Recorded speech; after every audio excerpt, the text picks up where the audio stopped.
At that moment, I suddenly noticed a photograph among several mementos inside the coffin.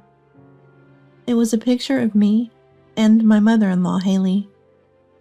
As I held the photograph in my hands, tears streaming down my face, something written on the back became visible in the light. "What's this?" Seeing the words written on the back of the photograph, I was speechless. My name is Cher, a 32-year-old office worker. I've been married to my husband Roy for 3 years. We met at a party, and he was the one who actively pursued me, which led to our dating. After 2 years of dating, we decided to get married. Soon after, we visited each other's parents to announce our marriage. I was extremely nervous when I first met my in-laws. "Oh, nice of you to come." "Nice to meet you. I'm Cher." "Hello, I'm Roy's mother." Haley, who greeted us at the entrance with a warm smile, was the only one there. Although I felt relieved that she seemed nice, my nerves returned when we entered the living room and saw Roy's father, John, sitting there with a stern look. My nervousness came back all at once. I greeted John too, but he just grunted, "Hello, nice to meet you," without changing his expression, as if I were a son-in-law instead of a daughter-in-law. But Haley lightened the mood, saying, "Don't mind him, he's just shy," with a laugh. Then Haley chatted with me and shared stories about Roy, making for a delightful time. John was as reserved as he first appeared, but Haley's presence made it less concerning. Roy was equally nervous when meeting my dad. My mom passed away when I was in high school, and I lived with my dad. Even after graduating college and starting work, I stayed with him, thinking it would be lonely for him alone. Plus, I worried he wouldn't eat properly by himself. My dad is usually sociable and kind, but he too put on a dignified front like John, greeting Roy with a poised demeanor. Seeing my dad like that, Roy remained tense, which I found amusing. After successfully completing the family introductions, we had our wedding and began our life as a couple. We have had a happy marriage without major arguments. Roy, being family-oriented, often took me to visit his parents. Haley always welcomed me with a warm smile. "Cher, welcome." "Hello, Haley." "Mom, I brought some sweets." "Oh, Roy, thanks as always. Let's enjoy them together. I'll make some coffee." "Okay, I'll help." Roy would always help out when visiting his parents, wanting to do everything for them as their only son. Haley seemed pleased with his assistance, always smiling kindly in the kitchen. We would enjoy snacks and dinner together, chatting amiably. "Haley, this dish is delicious." "Thank you. I'm so glad you think so. John never says anything, so I worry if it tastes right." "If it tastes bad, I'd say so." "So if you're silent, it means it's good?" John, perhaps embarrassed, would suddenly become quiet and focus on his meal. Haley watched him with a laugh, and John would grumble, "What's with the staring? Annoying." Haley's laughter at this response made it clear how much she adored John. She was very affectionate towards me, treating me like her own daughter. "You know Roy is our only child. I always wanted a daughter, so I think of you as my real daughter." "I'm glad to hear that." Haley and I occasionally went out together for coffee or shopping. "This combination would look great on you, Cher." Haley had worked as a stylist and fashion coordinator, so she had an excellent sense for choosing clothes. I liked clothes, but often struggled to find what suited me. Shopping with Haley was helpful, as she always picked out clothes that fit me well. Thanks to her, I was able to make very satisfying purchases. Working in an office where I can wear casual clothes, I received many compliments when I wore the outfits Haley picked out for me. Shopping for clothes with a daughter and seeing her wear what I choose was always a dream of mine.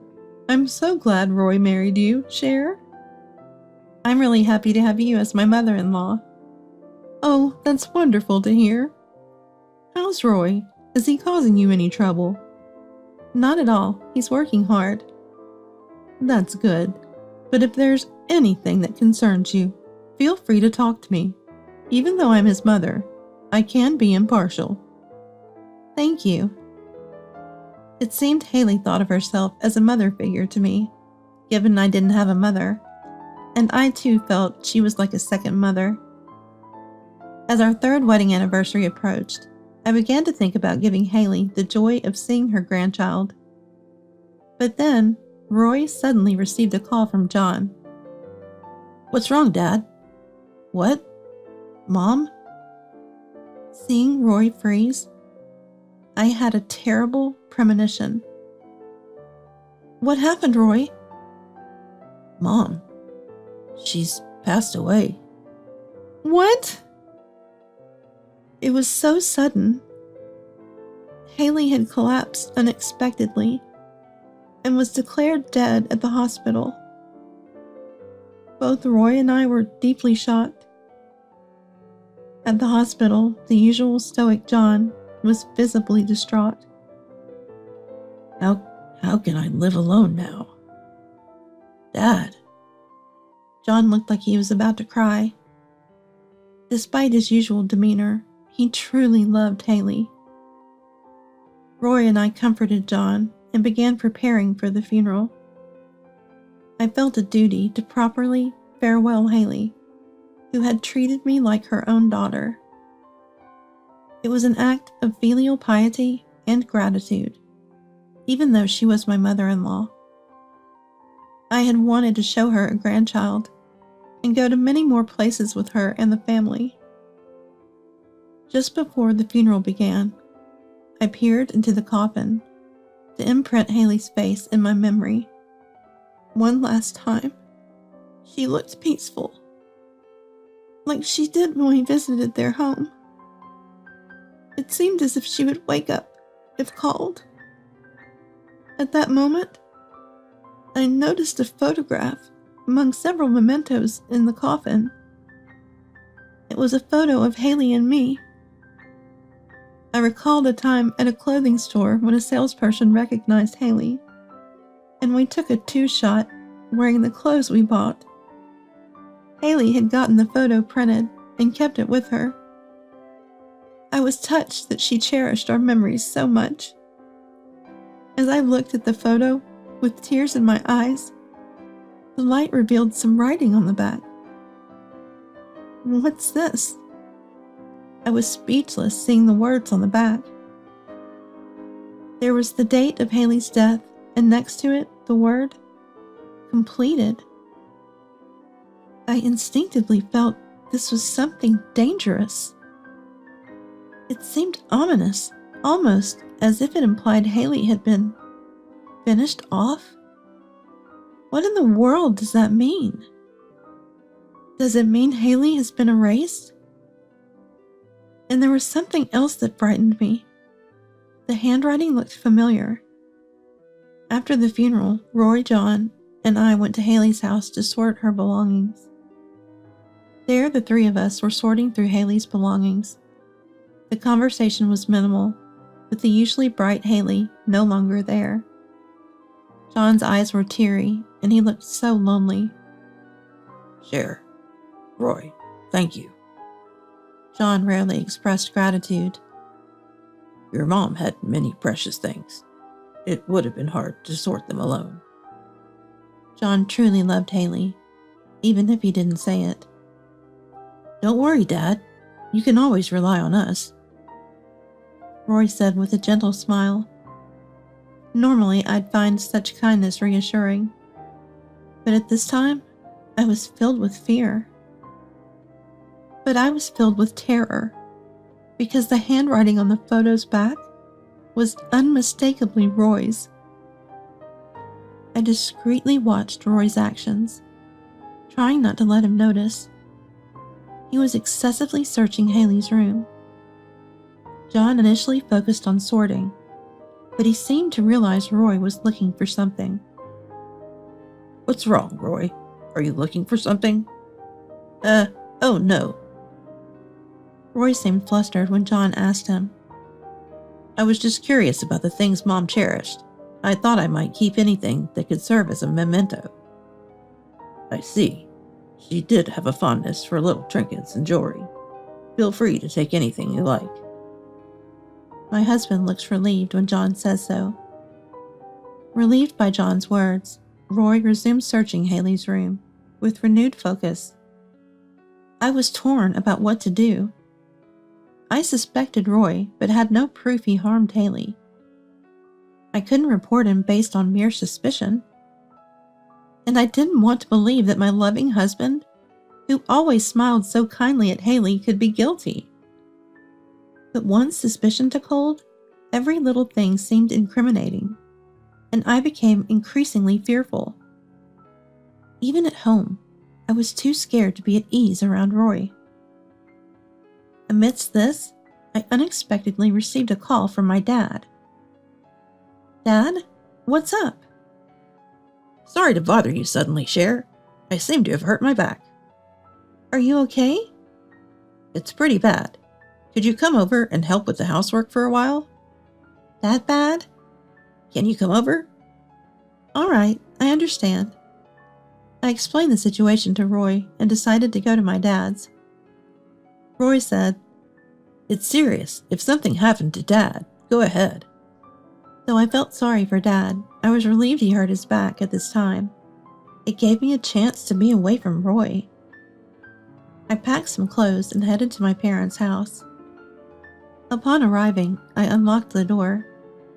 Dad, I'm here. Are you okay? I called out immediately. Dad walks towards me from the entrance as if nothing was wrong. Cher, are you all right? What do you mean? Aren't you hurt? That was a lie. A lie?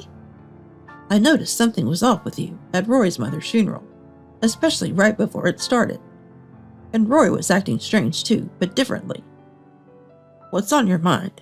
Did you find something suspicious about Roy? Hearing this, I felt my tension unravel and almost collapsed. Dad quickly supported me and led me to the sofa. Thanks, Dad. It's okay. You must be exhausted. Can you tell me what's been bothering you? I explained about the writing on the back of the photo. I see. This needs investigating. Dad immediately started making a call. Actually, Dad's profession is a detective. Dad then called the specialized agency to request a handwriting analysis on the text in the photo. Cher, stay here for a while. I'll look into this matter.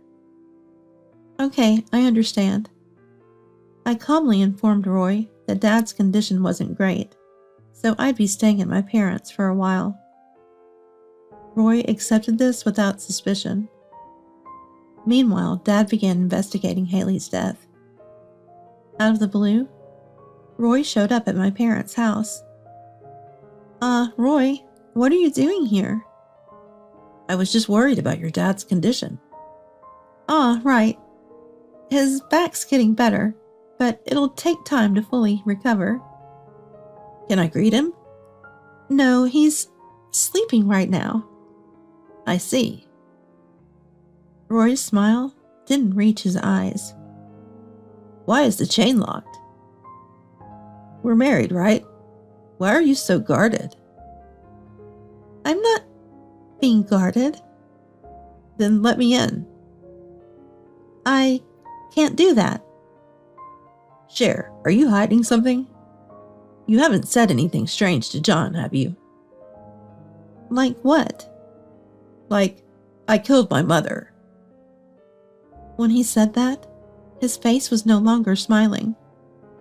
My heart pounded wildly. I was glad I had locked the chain. I can't have you spreading weird rumors. Besides, your John is with the police, right? It'd be a problem if the investigation reached me due to some baseless suspicion. Baseless suspicion? I already found out about the huge debt you were hiding. And you frequently asked Haley to help with repayments, didn't you? Did you kill Haley to claim her life insurance because you couldn't repay it all? That would be despicable. You took the life of Haley, who cared so much for you, just to settle your debts? You murderer! I couldn't hold back any longer. Even though I knew it might put me in danger, I couldn't forgive my husband for killing Haley, who was also dear to me. Then Roy started trembling violently. So you know that much. Then I'll have to kill you too, he said, and began trying to force open the entrance door.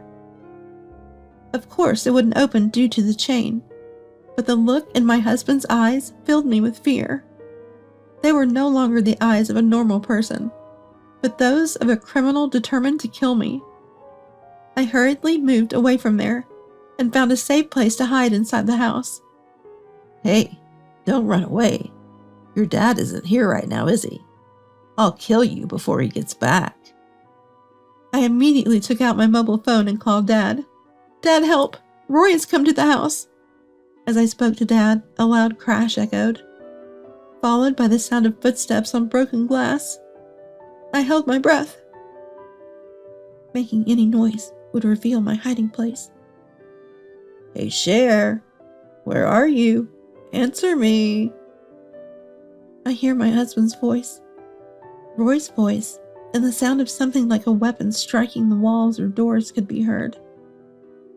I covered my mouth to prevent any sound from escaping.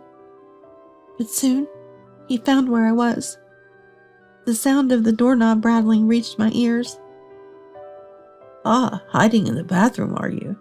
Hey, Cher, unlock the door. Don't make this hard on me. When I remained silent and didn't respond, a loud bang suddenly came through the bathroom door. The sound repeated, and the bathroom shook violently. He was probably hitting the door with something just like before. Come out already. His angry shouts and the sounds of him hitting the door alternated.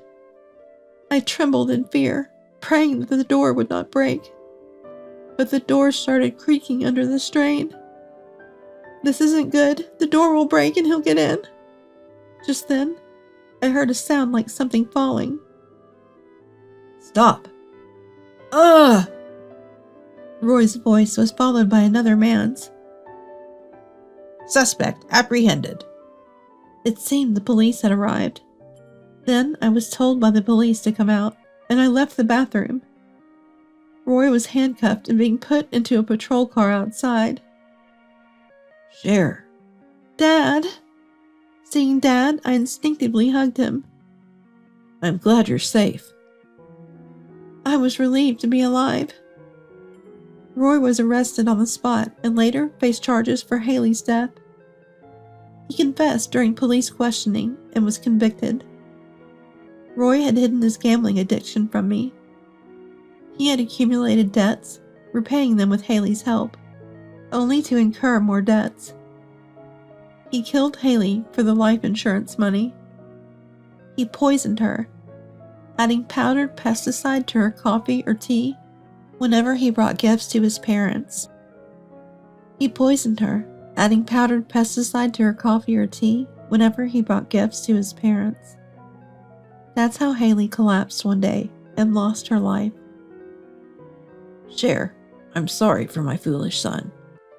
I can't express how sorry I am for the terror he caused you. John apologized. Please lift your head. You're suffering the most. We managed to put him in prison. We avenged Haley, I said, unable to stop my tears. Roy will never leave prison, but thinking of Haley and John, who lost his beloved wife, fills me with indescribable sorrow. Roy should spend his life in prison reflecting on his crimes. I regularly visit John, staring at Haley's memorial photo. Haley was like a real mother to me. Haley, I'll always treasure the clothes you picked out for me. Even today, In both my professional and personal life, I wear the outfits Haley coordinated for me, often recalling her gentle smile